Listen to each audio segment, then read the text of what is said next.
A study from the United Nations revealed on Monday that if the US and China go ahead with their plans to hike tariffs in March, the global economy could suffer a downturn. If China and the US do not reach a trade agreement before the end of March, the Trump administration has threatened to push ahead and raise tariffs on $200 billion worth of Chinese-made goods from 10% to 25%.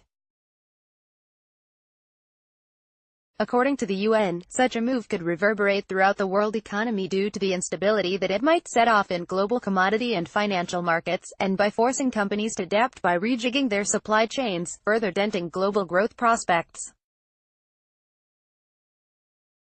The implications are going to be massive, Pamela Coke-Hamilton, head of international trade at UNCTAD, told a news conference on Monday. The implications for the entire international trading system will be significantly negative. There'll be currency wars and devaluation, stagflation leading to job losses and higher unemployment, and more importantly, the possibility of a contagion effect, or what we call a reactionary effect, leading to a cascade of other trade distortionary measures, she said. Coke-Hamilton also said that the smallest and poorest Asian countries would be left worst off, since they have the least wherewithal to cope with external shocks.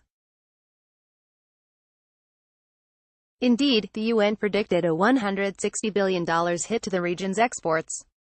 Nevertheless, whereas US companies would only manage to recoup 6% of the $250 billion worth of Chinese exports that would be subject to that 25% levy, trade diversion meant that other countries stood to gain. The EU will capture $70 billion of the US-China trade. Japan, Mexico and Canada will capture over $20 billion each, the researchers found. For its part, China would manage to retain just 5% of the $85 billion worth of US exports subject to Beijing's tariffs.